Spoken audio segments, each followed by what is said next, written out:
11월 24일 미국 주식 3분 뉴스 미주삼 시작합니다.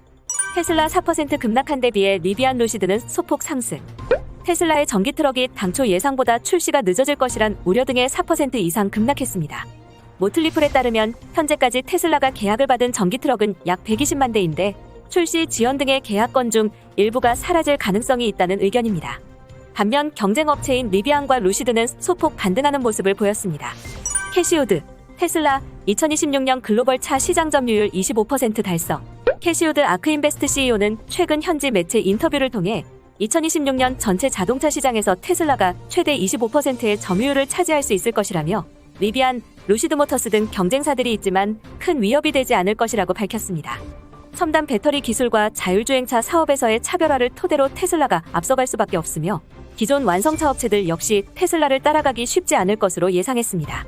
GM, 전기차 이어 전기보트 시장 노린다. 미국 최대 완성차 업체 제너럴 모터스가 보트용 전기 모터를 생산하는 퓨어 워터크래프트 지분 25%를 약 1,784억을 들이고 인수했습니다. 올해 경영 목표인 모든 것의 전기화에 맞춰 내연기관차를 넘어 수상 이동수단으로 사업을 확장하는 것으로 관측됩니다. 퓨어 워터크래프트는 2011년 미국 시애틀에서 설립된 스타트업으로 리튬이온 배터리를 장착한 보트용 전기 모터를 주로 생산합니다. 화석연료를 연소하는 기존 모터에 비해 환경오염과 소음이 적다는 게 회사 측 설명입니다. 혁신 없다 욕하더니 아이폰 13 전작보다 14% 더 팔렸다. 애플이 지난 10월 출시한 아이폰 13은 전작과 거의 동일한 디자인으로 혁신이 없다는 비판을 받았지만 미국 내 초기 6주간 판매량이 같은 기간 아이폰 12 대비 14% 높게 집계되며 역대급 판매량을 기록 중입니다. 아이폰 12는 출시 후 올해 4월까지 7개월간 누적 판매량이 1억 대를 돌파했는데 전문가들은 장기적으로 아이폰 13이 전작을 웃도는 판매량을 기록할 것으로 예상하고 있습니다. 넷플릭스, 어벤져스 특수요가 만든 스캔라인 VFX 인수. 블로터에 따르면 넷플릭스가 글로벌 VFX 스튜디오인 스캔라인 VFX 인수를 추진하고 있으며 양사는 인수에 대한 합의를 마쳤고 현재 캐나다 정부의 기업 인수 승인을 기다리는 중이라고 보도했습니다. 스캔라인 VFX는 어벤져스, 툼레이더, 트랜스포머, 저스티스 리그, 왕자의 게임의 유명 작품의 VFX를 담당한 기업입니다. 주택개조 수요의 홈디포 3분기 매출수. 가정용 건축자재 및 주택개조 소매업체 홈디포가 우려를 뒤집은 3분기 실적 발표 후 뉴욕 증시에서 강세를 이어가고 있습니다. 코로나19 종식 기대감과 경제활동 재개의 주택개조 수요가 낮아졌을 것이라는 우려가 있었지만 3분기 매출은 전년 동기 대비 9.8% 증가한 368억 달러를 기록했으며 주당 순이익은 전년 동기 대비 23.3% 증가한 3.92달러를 기록했습니다. 하나금융투자연구원은 신규 주택 공급이 제한적인 상황에서 주택가치 상승, 높은 고객사 수주 잔액 유지 등 중장기적 수요 환경이 긍정적으로 유지될 것이라고 언급했습니다. 미 금리 상승 앞두고 뉴욕 증시 뜨거운 감자된 기술주.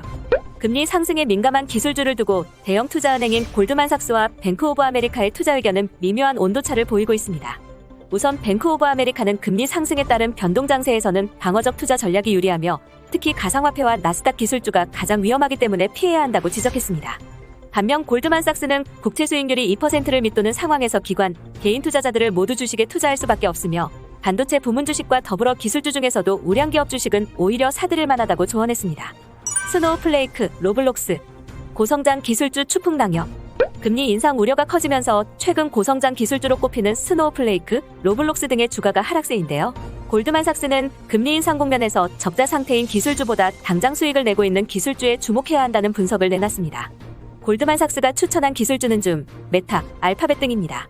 화상회의 플랫폼 업체줌의 올해 3분기 매출은 전년 동기 대비 35% 증가했으며 메타는 올해 3분기 매출과 영업이익이 전년 동기 대비 각각 35%, 30% 늘었습니다.